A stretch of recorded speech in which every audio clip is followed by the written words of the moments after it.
Hoje temos a honra de receber um convidado que vive o direito na ponta final da linha, a segurança pública. Investigador de carreira da Polícia Civil, atual secretário adjunto de Segurança de Santo André, e ele é o superintendente do COI, Centro de Operações Integradas. Seja bem-vindo, Carlos Seco. Muito obrigado, meu amigo. Muito obrigado pelo convite. É uma honra estar aqui, poder falar um pouquinho do trabalho, da atividade policial num programa como esse, né? Direito e arte. Eu acho que tudo tem a ver, super... O nome é totalmente agradável e funcional para o que nós vamos conversar hoje. Que bom, eu que agradeço a sua presença. Carlos, o COI Santo André é uma referência em tecnologia. Como equilibrar a arte de, na verdade, monitorar uma cidade com a questão da privacidade, do direito à privacidade das pessoas? É uma tarefa muito simples. O poder público, dentre uma das funções primordiais, notadamente lá no COI, é servir e proteger.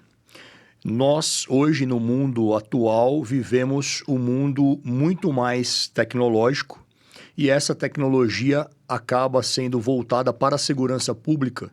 Dentro do COI, essas câmeras e todos esses olhos da cidade, eles são tratados lá por policiais, né? Para começar, no COI não é só uma atividade policial em si. Lá dentro do COI de Santo André, nós temos todo o serviço de SAMU da cidade, temos médicos, médicas, as atendentes, que se chamam TARMs, o pessoal que despacha as ambulâncias, tem o serviço de mobilidade, defesa civil, meio ambiente, ônibus todos monitorados, semáforos inteligentes, entre outras dezenas de funções. Mas uma das funções principais de lá é a segurança por intermédio das câmeras. O direito à privacidade, à intimidade das pessoas, ele, como todo direito, não é absoluto. Todo mundo que está nas ruas, transitando em vias públicas, em locais públicos, hoje em dia, essas pessoas são vistas. Então, nós temos a LGPD, né? Ela protege muitos dados, muitas imagens pessoais que não atinge as pessoas exatamente que estão para lá e para cá no dia a dia da rua, das câmeras públicas, né? Temos até julgados já do STJ, STF em relação a essas questões. Mas tudo é feito com muito cuidado, com muita parcimônia, né? Para não invadir as questões civis, e sim as questões criminais nos locais onde ocorrem crimes.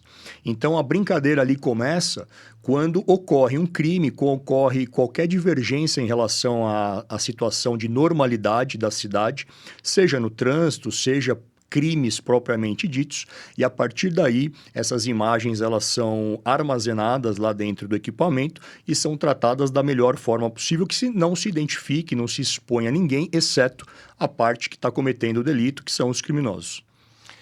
Você no COI, existe uma integração de todos essas operações, né? O SAMU, Polícia Civil, o GCM. Como é essa harmonia? Porque no imaginário das pessoas existe talvez uma vaidade, uma disputa, um desentendimento entre polícia civil e polícia militar. Unir isso, eu acredito que seja, na verdade, com o objetivo de que todos falem a mesma língua e se ajudem, né? Respeitado cada um a sua função. Como foi, na verdade, a reunião desses departamentos e vocês conseguem trabalhar em harmonia, o diálogo flui? Totalmente. A integração é uma das palavras-chave que existe lá dentro da minha metodologia de trabalho. Desde quando nós iniciamos lá, que foi dia 6 de janeiro de 2025, essa foi a principal tarefa e até hoje ela é a principal tarefa dentro do COI, mas que também transcende isso daí para as ruas. E eu vou explicar por quê. Lá dentro eu tenho a Polícia Civil, a Polícia Militar e a Polícia Municipal. Vou ficar focado na questão policial. Também tem os agentes, médicos, como eu falei, mas a integração que ocorre ali entre as três polícias é o que há de mais fantástico para a população. Então, o destino final de toda essa integração, de toda essa troca de ideia, da efetividade do serviço público, o destinatário final é a população. Então, quando uma informação chega, um crime chega, um vídeo de WhatsApp ou de rede social chega, às vezes, para os policiais que trabalham lá no equipamento, aquilo é pulverizado de uma maneira muito rápida para as 3 forças policiais. E isso frutifica em excelentes resultados, porque às vezes um veículo ele é recuperado sem antes a vítima estar sabendo que o veículo foi furtado, por exemplo. A gente já está com o veículo na mão, com o ladrão preso, com o carro recuperado, tudo resolvido e não tem nem o conhecimento da vítima, que nós vamos fazer a pesquisa da placa para saber quem que é, entrar em contato e avisar que o veículo foi furtado, por exemplo. Tudo isso por conta da integração. E é óbvio que existe vaidades institucionais. Não vou ser hipócrita de dizer que não há. Ela existe sim. E eu acho que é até salutar você querer fazer mais e melhor todos os dias pela sua própria instituição. Porém, o fazer mais e melhor pela sua própria instituição também corrobora para que o outro que está do lado se estimule a fazer mais e melhor. E se todo mundo fizer mais e melhor, o resultado vai ser melhor ainda para a população. Dentro do equipamento, os policiais, como estão ali naquele ambiente do poder público municipal, eles acabam incorporando isso daí como um trabalho mútuo, né, de ajuda mútua entre eles. Informações que às vezes chegam para a polícia militar não chegam para a polícia municipal ou para a polícia civil e vice-versa. Então, o meu principal objetivo e missão inicialmente ali foi, de fato, incorporar isso de maneira verdadeira dentro da essência daquele policial, para que não ocorra essa vaidade exacerbada de eventualmente reter algum tipo de informação. E isso vem dando muito certo. Não temos problema ali na cidade de Santo André, é uma cidade que trabalha de forma integrada, tanto, vou começar pelas autoridades máximas de cada polícia, né? Então, da Polícia Civil, o seccional de Santo André, o Dr. Marcelo, o Tenente-Coronel Casado, comandante do 10º Batalhão, e o comandante Maia da nossa Polícia Municipal. Essas 3 forças policiais, elas se conectam todos os dias. Todos os dias, um trocando informação com o outro, um apoiando o outro, porque às vezes as limitações, tanto humanas quanto de insumos, uma viatura que não está disponível, um armamento, né? A Polícia Civil doa armas, por exemplo, para a Polícia Municipal. Preciso fazer um atendimento, não tem viatura da Polícia Militar porque já está com um criminoso preso na delegacia, vai uma viatura da Polícia Municipal. Essa interconexão entre todo mundo resolve o problema do cidadão. Então, a integração é o carro-chefe do COI.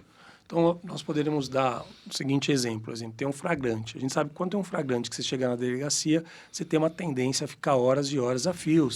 Né? E muitas pessoas até se desmotivam a fazer um boletim de ocorrência, porque sabem que vão ter que esperar esse flagrante ser resolvido e pode demorar horas. E isso acaba não fazendo com que as coisas fluam da forma que a lei dita ou esperada.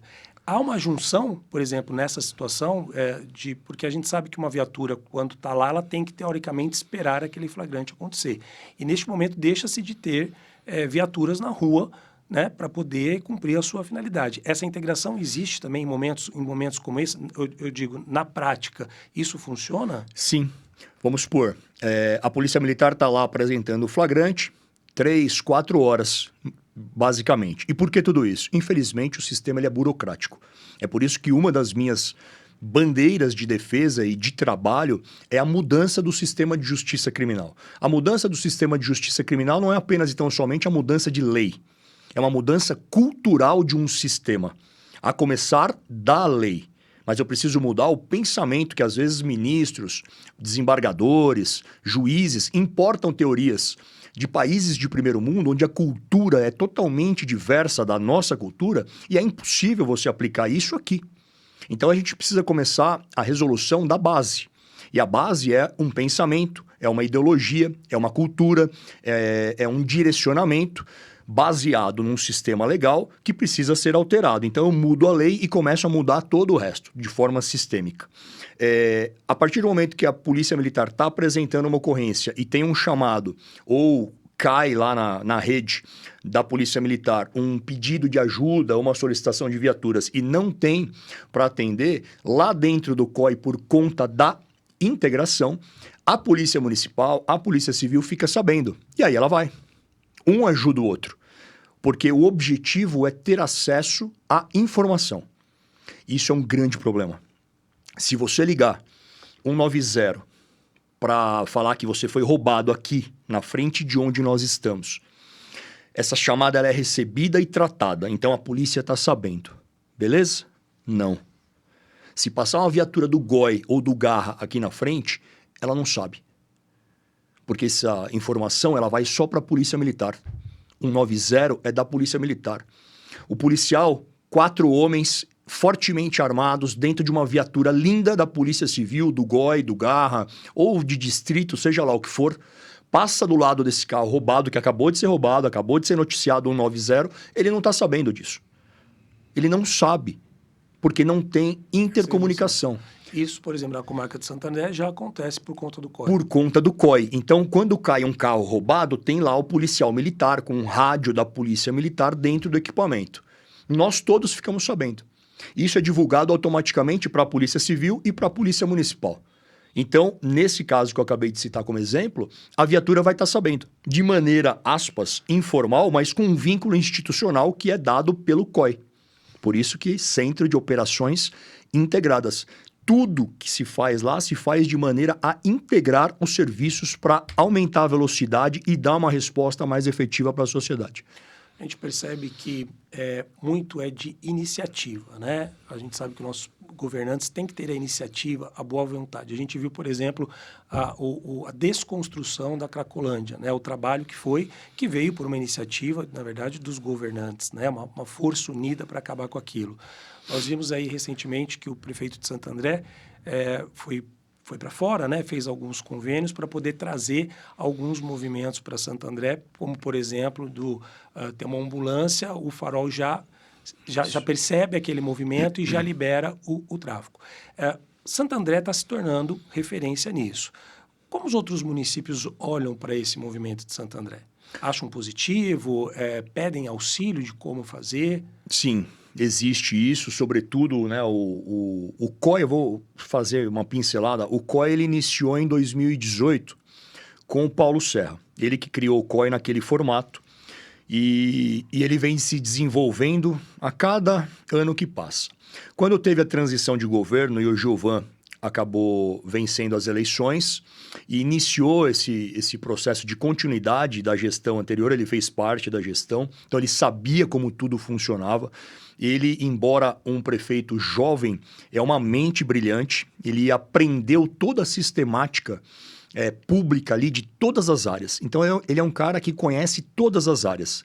E por ser jovem, totalmente conectado com inteligência artificial, com tecnologia, ele buscou aprimorar, né, continuar e aprimorar aquele equipamento, e é o que ele vem fazendo de maneira exponencial. É óbvio que existem limitações administrativas e orçamentárias, mas é a única coisa que impede. Porém, como ele é muito bem relacionado com os outros prefeitos, com o governador, né? Ele está fazendo uma política colaborativa, né? Ele faz parte da Frente Nacional de Prefeitos, ele é o vice-presidente lá. E isso tudo acaba trazendo possibilidades de receber recursos.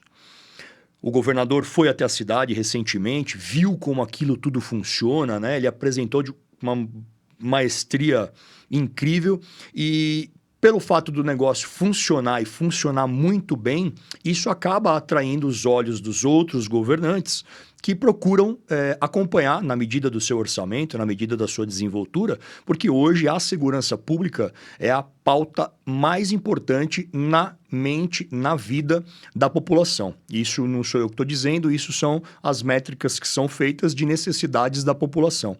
Não se fala mais em saúde em primeiro lugar, e sim em segurança pública. Ou na insegurança, né? E aí, esses prefeitos, esses governadores acabaram entrando no mesmo barco aí de melhorar a segurança e um vai trocando informação com o outro, um vai fazendo o seu centro de operações integradas, porque assim, são nomes dados pelos governantes. O COI, o que ele é? E não tenho problema nenhum em falar isso. É o Smart Sampa de Santo André. Só que Smart Sampa, COI, é tudo nome. A função é a mesma coisa. O que o Smart Sampa faz, nós também fazemos. É o mesmo equipamento, guardadas as devidas proporções geográficas e orçamentárias de cada cidade, Santo André, São Paulo. Mas ele tem um bom relacionamento com o prefeito Ricardo Nunes, eles trocam informações entre eles, e lá em Santo André tem o consórcio intermunicipal que acaba conectando os 7 municípios. São Paulo faz parte também agora, pela primeira vez, como observador, se eu não me engano, mas está lá. Então os prefeitos se falam, se conectam, trocam ideias. Tanto é, olha como está voando aqui o Smart Sampa aqui em São Paulo e nós voando lá em Santo André. Nós prendemos criminosos o tempo inteiro, ajudamos em investigações policiais, recuperamos o carro roubado, furtado, clonado, envolvido em atividade criminosa. Isso é um plus, é um além. Pegar carro com envolvimento em atividade criminosa significa o quê? Que nós pegamos o carro que já é produto de crime e pegamos o carro, o veículo, o meio de transporte do criminoso que está usando aquele carro quente, no jargão policial, para cometer atividade criminosa. Nós vamos além. O cara que nunca era pego, que era o que levava o criminoso, hoje já é pego e vai participar do mesmo inquérito policial. Ou seja, a gente expandiu de uma maneira extraordinária essa questão. Por isso que os índices criminais diminuíram muito. Estamos felizes com isso? Não, porque índices, números não atingem o efeito de sensação de segurança. Que aí já é um outro ponto, uma outra questão que já eu falo para você. Você é um profissional da rua, né? Na verdade, você gosta de estar na rua. Gosto. E retrata isso com muita propriedade nas redes sociais. Tem seguidores que são jovens, que são, enfim, de meia idade. Você acredita que o retrato do que você mostra nas redes sociais pode servir como exemplo para que jovens não cometam crime? Completamente. Ao longo desse tempo que eu mudei completamente a minha vida. Eu sempre fui um cara discreto, nunca tirei uma foto sequer. Tanto é que às vezes eu vou buscar uma foto do passado, eu nem tenho, porque eu sempre tive ojeriza a tirar foto, registro. Sempre trabalhei na rua, combatendo crime, trocando tiro e tal, e eu sempre me preservei. E agora, por conta desse trabalho todo, a rede social é uma ferramenta muito importante e fundamental. A segurança pública ela precisa ser ensinada para a população de hoje, porque muitos ainda acreditam que muita coisa é culpa da polícia e a polícia não tem essa culpa toda. A polícia não é perfeita, precisamos de muitas melhoras. Mas a grande culpa, o grande vilão que nós temos hoje da segurança pública é o sistema de justiça criminal, que engloba tudo, como eu tinha te falado. E ao longo desses meses, ano aí, a gente tem os nossos altos e baixos, né? Fala, pô, vou desistir de tudo isso porque é muito desgastante. A rede social, ter que fazer o trabalho, ter que colocar na rede social. As pessoas, às vezes, não interpretam isso de uma forma que tem que ser interpretada, que é a verdade. Cada um vê de uma maneira. E, às vezes, é uma pressão muito grande, desnecessária. Existem os opositores natos, né, que querem o caos e a desgraça o tempo inteiro. Existem o fogo amigo, que é aquele cara que está do seu lado, que faz parte até mesmo do seu quadro ali, mas que quer a sua destruição. E você tem que lidar com tudo isso para mostrar para a população que ainda existe solução, que é possível ser feito, que tem como a gente melhorar um pouquinho, que existe a possibilidade de nós termos segurança de verdade, para a gente poder sair na rua com tranquilidade, nossa família, filhos, passear com cachorro, existe essa possibilidade. Isso não é utopia, isso é uma realidade, mas precisa de muito trabalho para isso acontecer. E aí, nesse momento, você fala, pô, vou desistir de tudo, tal.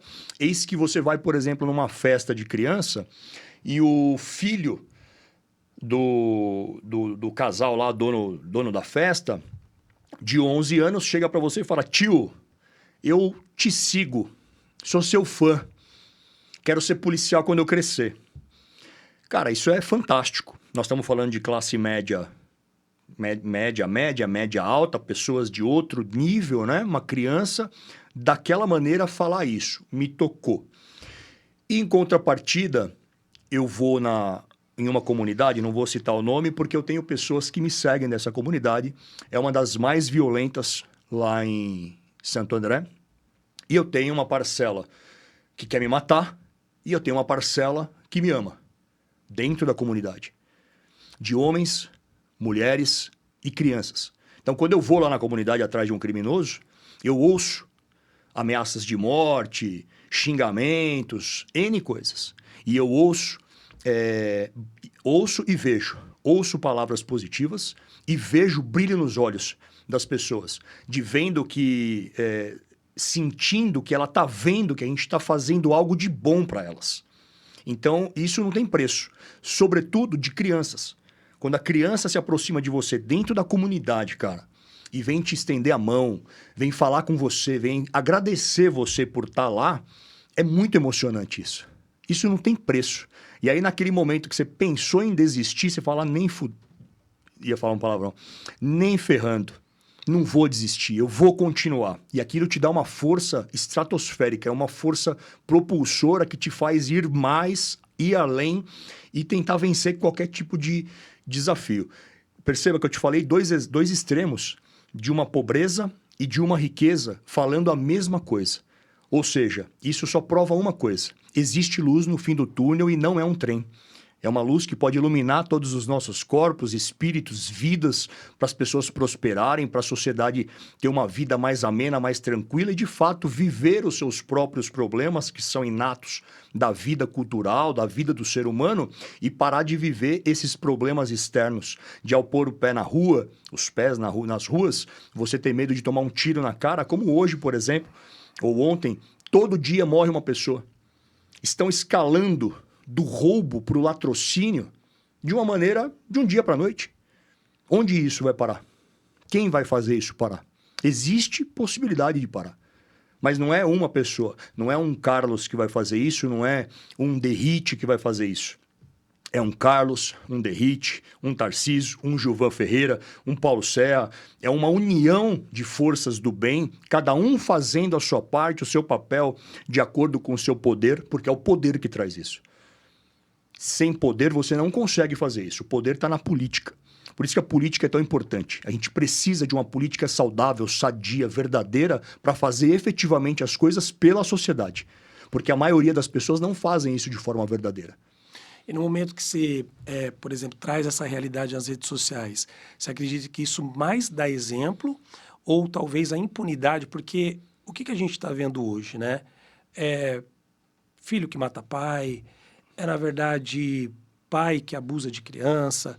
E isso está se tornando, você vê as notícias nas redes sociais e você passa para a próxima e você vê uma impunidade, né? E às vezes eu fico me questionando, e eu queria a sua opinião sobre esse tema, se isso, né, quando a gente vê que a coisa acontece e que ela é impune, se isso não motiva as pessoas a fazer, não instiga as pessoas a fazer. Qual que é o limite entre o exemplo de, olha, eu estou prendendo, isso não se faz, e, por um outro lado, a impunidade que a gente vê do que se comete e, por muitas vezes, as coisas não acontecem como a sociedade espera?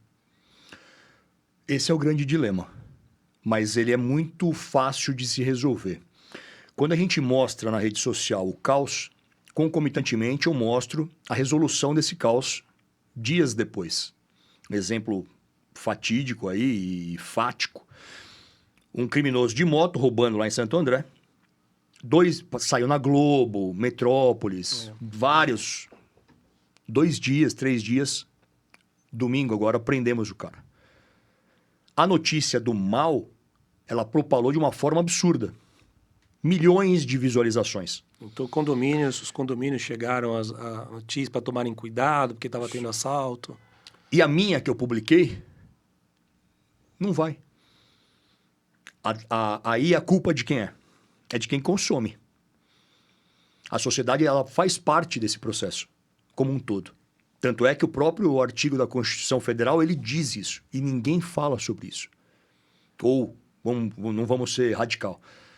A maioria das pessoas não falam sobre isso. O 144 diz que a segurança pública é dever do Estado e, conjunção aditiva, e responsabilidade de todos. Todos da sociedade. O que significa responsabilidade e o que significa todos? É a sociedade ajudando, denunciando, mandando vídeo de modo que a polícia tenha acesso ao vídeo para poder investigar de verdade e não para sensacionalismo barato, como é esse do caos. Por que a Globo não pegou o meu vídeo e mostrou? Olha lá, isso é um efeito psicológico estratosférico. Isso gera segurança pública. Isso vai de encontro ao sentimento de insegurança. Se grandes mídias pegassem esse vídeo do cara roubando, como fizeram, ok, tenho que divulgar, tenho que mostrar, zero problema. Mas se, e como foi feito, o ladrão foi preso, pegassem o vídeo do roubo, 2 dias depois, o Centro de Operações Integradas e a Polícia Municipal de Santo André prendeu o criminoso. E agora, pessoal, tá na nova lei. Desculpa, bati na mesa. Tá na nova lei. Não mudamos a penalização do crime de roubo, sobretudo com o elemento caracterizador aí do celular? Mudou. Agora a brincadeira ficou mais séria. Não é o ideal, mas melhorou. Por que eles não mostram isso? Se eles colaborassem com isso, mostrou o caos. Zero problema. Mas eu mostrei que prendi. E prendi como? Porque houve muita investigação, empenho, integração, participação colaborativa, troca de informação de policiais de plantão, de folga, no WhatsApp, cercamos esse cara e conseguimos pegar esse cara. E gerava um sentimento. Porque nós temos crime, tudo isso que acontece no nosso país, acontece em países desenvolvidos. Né? E por que lá, nesses países, as coisas não são mostradas com impunidade, né? Porque funcionam, de fato funcionam, e é mostrado, na verdade. Me recordo numa situação que eu viajei para fora, eu falei, nossa, aqui não passa, né, esse tipo de coisa que passa no Brasil, porque parece que aqui, na verdade, isso fomenta, né? As pessoas gostam de ver a desgraça, né? E aí, como você disse, quando, na verdade, a gente tem uma situação de algo positivo que poderia trazer uma sensação de segurança para as pessoas, isso é, de uma certa forma, velado, né? Boicotado. Você, nesse movimento, em algum momento, você tem um sentimento de insegurança pessoal com a sua família por essa exposição? Por essas ameaças que você, na verdade, sofre quando vai nas comunidades? Tenho. Eu tenho medo. É medo. Eu tenho medo natural. Eu ando armado. Meus amigos, pessoas que eu conheço, do meu convívio, da minha família, não andam armados. Para mim, é tudo ou nada. Mas e eles? Então, eu tenho uma coisa dentro de mim que se chama indignação. Eu nunca vou me acostumar com um criminoso enfiando a arma na cara de alguém e achando que aquilo é normal. E eu tô falando só de enfiar a arma na cara, não tô falando de matar. Hoje alguém mesmo, que tem uma família, que tem um filho esperando, que tem uma esposa, que tem uma mãe... Eles não roubam um celular. Eles roubam a paz. Eles não roubam uma aliança. Eles roubam a tranquilidade de espírito. E não é só da pessoa que é vítima, é da família. Porque normalmente quando nós saímos e tem a família, fala, vai com Deus, toma cuidado, porque já tá com medo do que pode acontecer lá fora. Seja de um imprudente no trânsito, ou seja de um criminoso de moto. Isso nós estamos falando de roubo. Acabei de falar que eles estão migrando do roubo para o latrocínio. Não mata aquela pessoa, mata uma família. Mata o filho, o direito do filho de ter um pai, de ter a mãe. São crianças órfãs da violência. Não é só a morte. É muito além, é espiritual. É uma vida inteira de dor, porque todo Natal, todo aniversário, toda Páscoa vai ser ausência, vai ser lembrada, vai ser revivida. Não é só aquele ato. Essa indignação que eu tenho, ela é constante. Eu nunca vou me acostumar. Nunca vai ser um fato normal. Nunca vai ser tranquilo isso daí. Mais um. Nunca. É por isso que eu luto com essa veemência toda. E uso a ferramenta da rede social para alertar, para passar dicas para as pessoas, para mostrar que sim, existe o crime, para você não cair, por exemplo, nesse golpe. Eu passo lá as minhas dicas. Às vezes são ridículas e simples, mas funcionam. Por exemplo, tomar cautela com tudo que você vai fazer, clicar com quem você está falando. Assim, são N possibilidades. Voltando na origem da pergunta, sim, eu tenho medo e é por isso que eu atuo. O medo não me para. Eu nasci para fazer isso. Eu quis ser policial desde quando eu me entendo por gente. E hoje, com o que me ofertaram desse cargo público, eu vejo que é muito bom, é muito gostoso você fazer isso e você vê resultado. Eu vejo o resultado das minhas ideias. Eu não tinha dimensão do que isso fazia na vida das pessoas, como sendo um policial na rua trocando tiro com alguém. Era muito pequeno. Hoje é grande. Hoje eu consigo ajudar um bairro inteiro. Mas eu consigo sozinho? Jamais. Eu consigo por conta da integração. A integração, que até rima com indignação, ela faz parte do meu processo de trabalho. E eu gosto de divulgar e disseminar isso para que outros policiais, outros colegas, sempre tenham isso na essência deles. Que a gente não consegue fazer muita coisa sozinho. Quem fala que não consegue fazer nada sozinho é extremismo. A gente consegue sim, mas consegue pouco. Agora, com outras pessoas, juntos, integrados, com o mesmo propósito, não precisa fazer igual, mas é para o mesmo norte que nós vamos. Cada um na sua velocidade, cada um do seu jeito, cada um com a sua contribuição. Isso sim promove a sensação de segurança. Isso promove mudanças em geral. E vai vir mudanças em geral. Eu tenho certeza que vai vir. Mas está vindo pela dor. E as famílias que já morreram? E a divulgação do que a lei, a alteração dessas penas vai promover na vida dos criminosos? O que a gente tem a ver com isso? Tudo. A população precisa saber que agora a vida do criminoso vai ser difícil. O criminoso precisa saber que a vida dele vai ser difícil agora. Eles não sabem ainda. Eles estão naquela pena lá de 5 e 4. Tira 1 e 3 e vai embora. Mudou? Mudou. Quem fala? Quem mostra? Isso precisa ser ensinado. Lembra que eu falei que a segurança pública precisa ser ensinada? É para isso. É o efeito psicológico que vai bater na mente do criminoso, porque do mesmo jeito que nós temos o efeito psicológico do medo, eles também. Quem fala que eles têm nada a perder está mentindo. Sim. São burros. Isso eu confesso. Porque às vezes vão fazer algo sabendo que vai dar problema e dá. Troca tiro e morre. Tá com a arma na mão, vai tomar tiro e vai morrer. Eu não vou esperar ele virar essa arma para mim ou para você. Se a polícia tá vendo, tiro nele. Ele que tem que ser mais esperto. Ele que se ofertou para fazer isso. Ele que tem que ver a polícia antes e jogar a arma bem longe. Como o fato agora, que eu até postei hoje, dos criminosos na farmácia. E diga-se de passagem, criminosos menores, que é outro problema da maioridade penal. Ou seja, é um conjunto de tudo, de várias ações para você promover a sensação de segurança. Voltando ao começo da pergunta, sim, tenho medo, sou indignado e luto para que isso tudo seja alterado.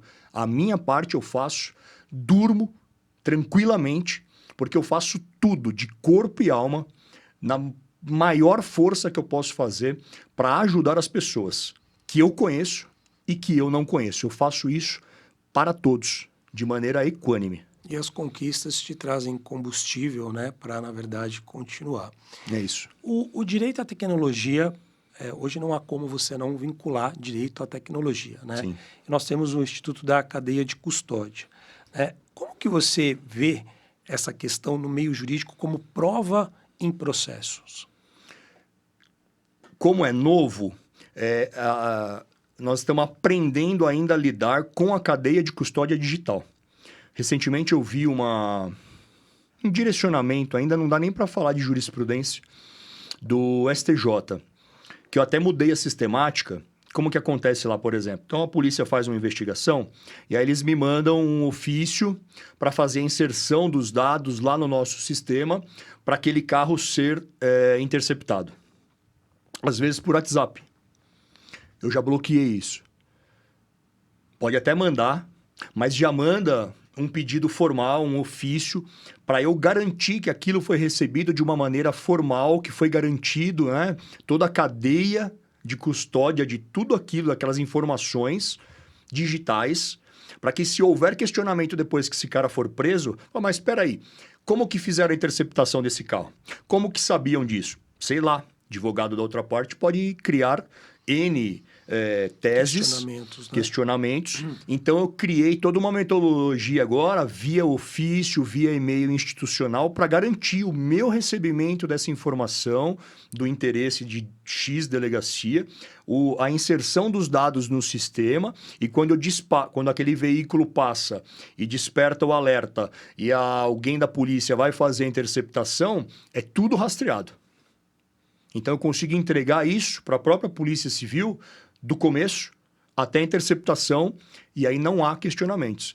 Nesse mundo digital hoje, a gente tem que aprender a lidar com tudo isso para garantir, né, que no futuro, antes de mudar esse sistema de justiça criminal, que muitas vezes passa pano para criminoso, você é advogado, você bem sabe, as orientações jurisprudenciais, às vezes, do STJ, que sai lá a manchete, criminoso foi liberado porque... Criminoso não. Suspeito foi liberado porque a polícia não tinha justa causa para a abordagem. Eu penso, esse desembargador, esse ministro, já sentou a bunda numa viatura para saber o que é justa causa para eu fazer uma abordagem da qual eu peguei um criminoso com 50 quilos de droga procurado, eles tiram o cara da cadeia, sob o argumento de que não houve justa causa da polícia que estava lá dentro da viatura dirigindo, avistou, a polícia fala, cara, suspeitou, eu olhei no olho dele, ele mudou o olhar, ele acelerou o carro, ele mudou a direção. Eles dizem muitas vezes que isso não é justa causa. O que é justa causa? Como que um magistrado vai definir o que é justa causa? Se limita muito à leitura da própria lei, né? Não vendo o caso concreto em si. Sabe de onde eles tiram isso? De países de primeiro mundo, onde esses direitos, de verdade, eles são garantidos. Só que o nível cultural, o nível... como que eu posso dizer? Como que eu vou comparar a cultura do Canadá com a cultura brasileira? Um país que, às vezes, não tem nem semáforo e as pessoas sabem a hora de parar e a hora de seguir. Com a do Brasil. Não tem comparação. Eu preciso de começar o processo de início de mudança cultural. Um exemplo, por exemplo. O prefeito Gilvan iniciou agora um negócio que está no artigo do Código de Trânsito Brasileiro, que eu desconheço o município que tem. Ele implantou lá em Santo André, a título de teste, em algumas vias, direita livre. Direita livre te lembra o quê? Estados Unidos. Para dar fluidez ao trânsito. Está na nossa lei, está no Código de Trânsito Brasileiro e não tem implementação. Por quê? É uma cultura. E por que uma cultura? Porque às vezes a direita livre, quando você vira à direita, não tem uma faixa de pedestre na outra rua? Vai ter que tomar cuidado. Tanto o pedestre quanto o motorista. Isso é uma mudança cultural. Tem que ter coragem para fazer isso. Tem que ter conscientização, né, de tudo isso. Ele fez, está fazendo e vai dar super certo. É uma mudança cultural. Então, você acredita que a cadeia de custódia a médio e longo prazo vai otimizar os processos, com menos questionamentos? Vai otimizar os processos e vai garantir mais lisura, porque hoje, pelo menos dentro da, digamos assim, www, né, World Wide Web, dentro da internet toda, tudo que é feito lá dentro tem rastro. Tudo. Então, se houver inserções de dados e essas inserções forem totalmente garantidas, seja lá do que for, mas que seja digitalizado, seja informatizado, eu vou ter uma cadeia mais segura. Por isso que a TI é a profissão do futuro, né? Que vai garantir... Quem vai garantir isso? Perícia. E é alguém que entende sobre isso. Então, é uma opinião minha, né? Eu acredito que sim, vai melhorar e sim, é muito mais seguro. Me corrija se eu estiver errado, né? Os policiais hoje, eles são obrigados a estarem com uma câmera nas abordagens, Nem né? todos. Os que estão, na verdade, você acredita que isso é mais positivo e limita talvez um excesso de poder ou mais negativo? Qual que é a tua concepção a respeito disso? Dessa questão do tempo real, né? Da filmagem do tempo real dos acontecimentos, das abordagens, das prisões? É um tema extremamente polêmico. mas eu vou ousar a tentar responder baseado na minha opinião pessoal, não é nem institucional. Eu gosto das câmeras. Eu gosto de provar o que é feito. Porém, isso limita de verdade a atuação policial. Vou falar como policial. Sabe por que limita? Porque nem sempre o que está na lei, na legítima defesa, no estrito cumprimento do dever legal, nas excludentes de ilicitude, vale para o policial. Porque é muito mais fácil punir o policial, põe na cadeia, chuta da instituição e tá tudo certo. Se excedeu, sobre a alegação de que se excedeu. Abre concurso e põe outro. Mas o que é feito antes? Não sou conivente com abusos nem ilegalidades, mas eu sou totalmente a favor de firmeza. Polícia tem que ser firme. Não vai abordar com flores, com caixa de bombom. Vai abordar com arma. Polícia é feita para isso. A nossa cultura ainda, de novo, na questão cultural, na questão social, ainda está engatinhando. O policial invade uma comunidade, vem a comunidade inteira em cima do policial. Se você fizer isso em um país de primeiro mundo, onde a palavra do policial vale, se o policial falar, stop, pare, e o cara não parar, talvez ele fale a segunda vez. Mas ou não, ele vai dar um tiro. E não vai ser na perna. Ele vai atirar ele vai matar a pessoa. Porque existe uma cultura de obediência. É uma presunção, né? De que se aquele policial está abordando é porque há algum motivo para isso, né? Ele fala, tá falado. Não dispute voz com o policial. Falou, obedeceu. Aqui nós não temos isso. Aqui os abordados muitas vezes contestam, vêm para cima, quer tomar sua arma, enfim, é o que a gente vê. Então, quando você tem a câmera e se houvesse uma mudança cultural, tá filmado, veio para cima, policial deu um tiro, pá, no peito da pessoa. Situação hipotética, tá bom? E tudo bem? Por que atirou? Pô, veio para cima. O vir para cima vai fazer o quê? Não sei. Vai tomar arma, matar o policial? Vai tomar arma, matar o policial e o parceiro dele? Vai tomar arma, matar o policial, o parceiro dele e depois se matar? Não sei. Essas ilações todas, eu bloqueio onde? Não venha para cima.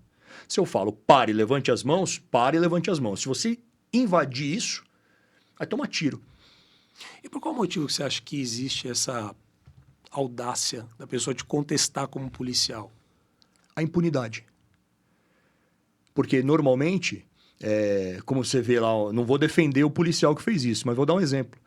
Um policial militar que já tem um salário que não é o mais adequado, persegue um criminoso por 30 e poucos quilômetros, não vou saber exato, mais de 30 quilômetros de moto, correndo o risco de morrer, de matar alguém, de se machucar, de perder a perna, enfim, N situações.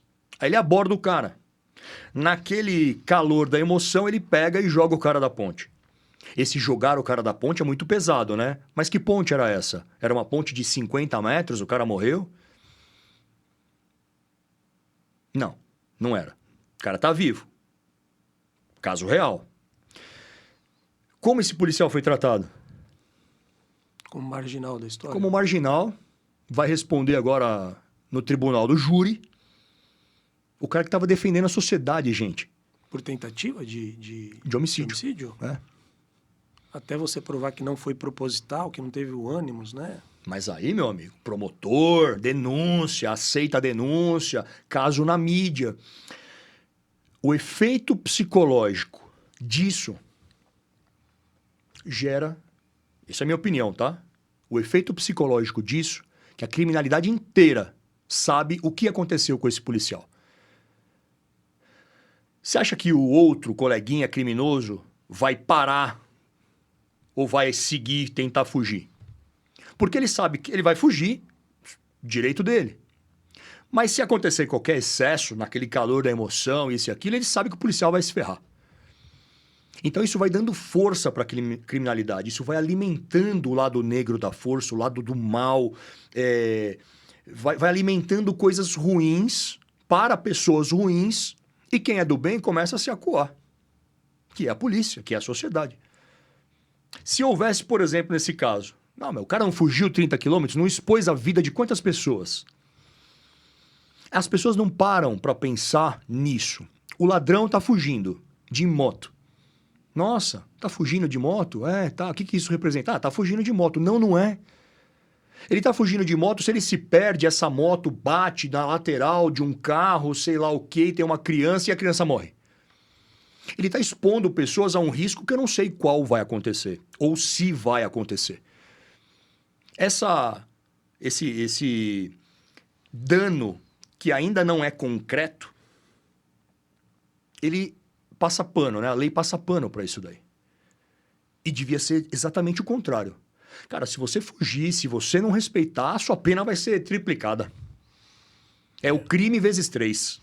Talvez pela sua forma de pensar, né, e a forma de exposição, você acaba se envolvendo em algumas polêmicas e recentemente houve uma polêmica, né, talvez de um recorte que fizeram, acredito que, enfim, você poderia dizer melhor se foi na íntegra ou não, aonde você fala mais um morto, né, de um determinado partido. Como que você vê essas polêmicas que você acaba se envolvendo? Acho que foi a primeira, né? A primeira. E, infelizmente, todo esse vídeo, ele é montado. Não é um vídeo verdadeiro.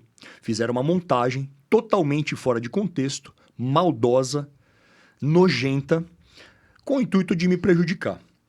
O vídeo original, ele tinha, né? Porque ele nem existe, tá guardado, obviamente. Mas ele tem 22 minutos. Foi uma live que eu fiz. Eu tava de folga. E fiquei sabendo de um problema que teve na cidade. E vi que tava um caos a cidade. E eu abandonei a minha família, saí da minha casa de bermuda, peguei a minha arma, porque era perto de uma comunidade, e fui ajudar. E o meu ajudar é o quê? Eu mostro pelo vídeo, rede social, o problema do sistema de justiça criminal, e eu vou te falar qual é. E eu ajudo os policiais, eu ajudo a sociedade que está envolvida direta e indiretamente no problema. Qual foi esse problema? Qual foi essa ocorrência? Um ladrão, um criminoso, com nada mais, nada menos, com 33 passagens criminais, fugindo da polícia, com uma arma 9mm, dentro de um carro roubado. Ele estava procurado pela justiça, bateu em 9 carros, trocou tiro com a polícia, foi baleado e preso. Essa é a história real. Cheguei lá, o trânsito na Avenida do Estado completamente parado, porque tinha um farol pós a ocorrência, tinha radar. Então as pessoas obrigatoriamente tinham que respeitar o farol ali por conta do radar, senão vai tomar multa. Eu cheguei lá, tomei conhecimento em partes, não tinha essa totalidade, eu só sabia que o cara tinha passagem criminal, mas não que era 33. Não que ele estava procurado. Enfim, fiz o vídeo explicando o problema do sistema de justiça criminal. Tiro e se pega em alguém e mata. Qual foi a origem da ocorrência? Não era o ladrão? E se ele tivesse preso, isso ia acontecer? Você acha que com 33 passagens criminais, ele tinha que estar na rua? Eu acho que não. Tenho certeza que não. E tava. E se é o filho de alguém? Ou o meu? Ou o seu? Ou uma mulher? Ou se não mata, mas na batida do carro deixa alguém aleijado? Porque ele fez o diabo ali. E ainda estava com 3 distintivos da polícia. Esse cara. E eu mostrei todo esse cenário. E eu mostro as dificuldades burocráticas. A minha ferramenta, rede social, eu mostro as mazelas do sistema de justiça criminal, o que precisa mudar. E enquanto eu vou fazendo isso, eu vou ajudando. Então, eu agilizei a perícia, eu agilizei o guincho para levar o carro, agilizei o conhecimento da ocorrência para os delegados. Delegados foram lá. Chamei o departamento de trânsito para viabilizar o trânsito, que era um feriado, todo mundo tinha o direito de se divertir, passar para lá e para cá. E o trânsito estava completamente bloqueado por conta da ocorrência aí do radar. Chamei o trânsito, Tentamos chamar a empresa do radar para imobilizar o radar. Mas aí o próprio trânsito fez a imobilização do radar. Quem fez isso? Eu.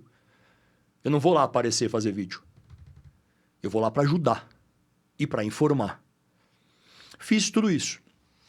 Ao longo da live, naquela adrenalina, estava sozinho, eu li comentários dos seguidores. E fiz um comentário, lendo esse comentário, indevido. Não vou nem repetir aqui. Mas que não teve nada a ver com morte. Por quê? O cara nem morreu. As pessoas que fizeram tudo isso não sabem nem o que aconteceu. Não tem nem a dimensão do que aconteceu. E no comentário estava escrito lá. Vou falar. Um petista a menos é isso sem toaço. Eu li essas coisas. E por uma infelicidade não percebi. Foi uma leitura de um comentário. Foi leitura de comentário de live. Seu. Não. Entendi. Jamais eu falaria Só isso. pegaram isso como se fosse você dizendo. Isso.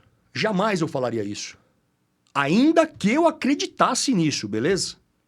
Já sou burro de falar uma imbecilidade dessa? Não. Mas eu não acredito nisso e eu não disse isso. É diferente.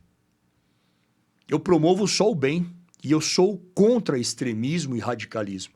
Até porque, se eu fizesse valer esse comentário, é um tiro no próprio pé, né? Porque eu sou policial há 25 anos. Todo policial é bandido, corrupto, ladrão, sei lá o quê? Estaria compactuando com a mesma história. Com estereótipos, né? Eu sou contra radicalismo. Eu sou contra generalismo. Não é assim que funciona. E eu não entro nessa questão política, né? Não entrava. Eles me colocaram. E aí, nem percebi essa leitura, publiquei o vídeo, tudo normal, vida normal. E aí, né, minhas suspeitas, coleguinhas que gostam bastante da gente, viram uma oportunidade de me prejudicar. E enviaram esse vídeo para o pessoal do PT. Eles imediatamente acionaram o prefeito e tal. Tomei conhecimento. Imediatamente, antes de qualquer divulgação, de qualquer problema, eu tirei o vídeo. Eu liguei para um dos vereadores. Tudo bem? Olha, você me desculpa, cara. Não foi intenção, jamais falaria uma coisa dessa. Expliquei tudo para ele. Falei, olha, mas eu gostaria de me encontrar pessoalmente com todos vocês e me desculpar pessoalmente. No dia seguinte, estava lá eu, na Câmara Municipal, e pedi desculpa a todos eles.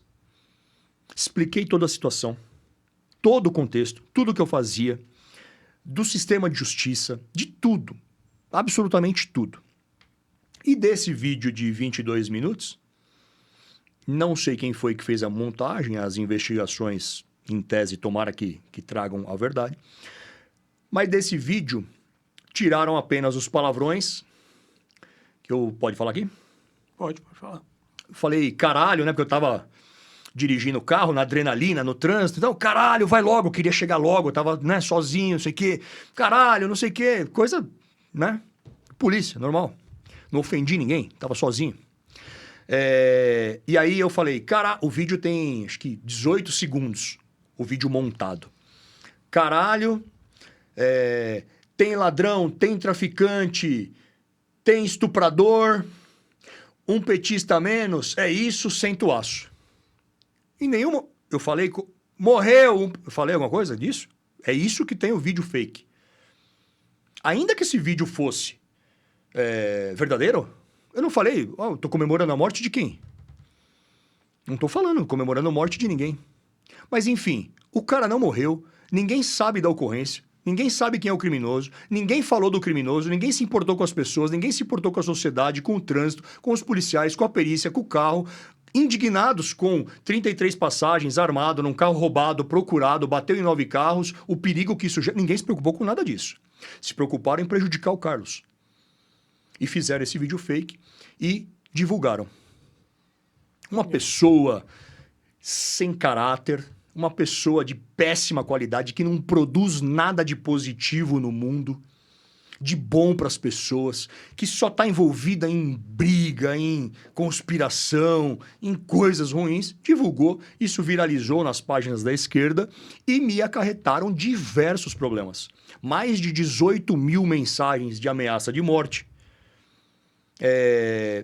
ferraram todo o meu Instagram com comentários, isso e aquilo.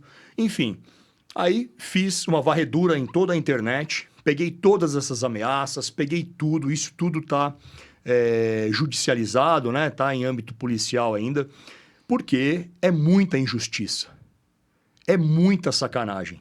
Para um cara que está querendo ajudar, que está querendo fazer.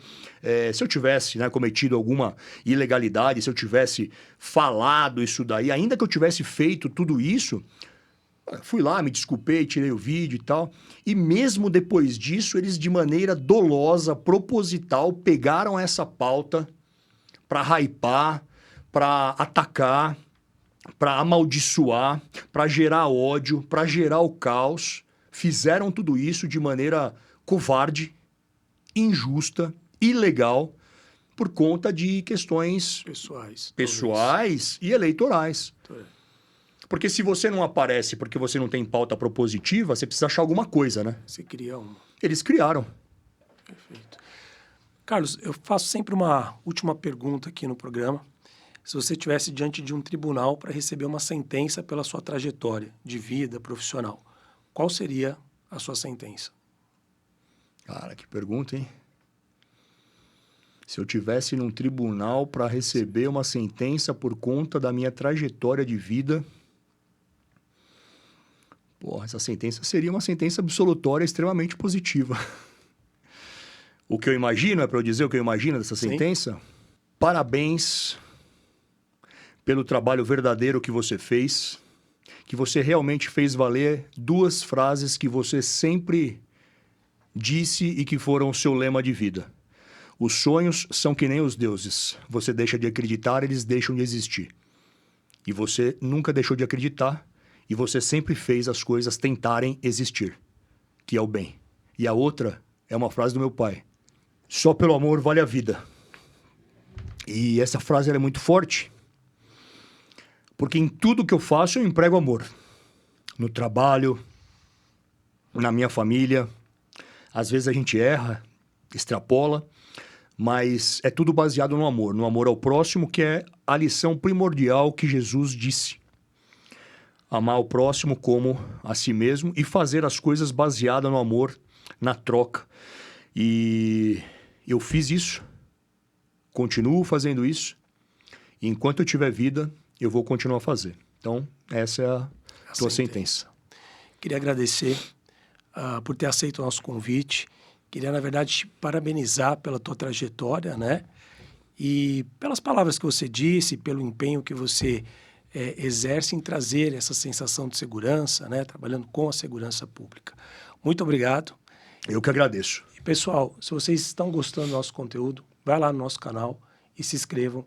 Em breve esse episódio vai estar no ar.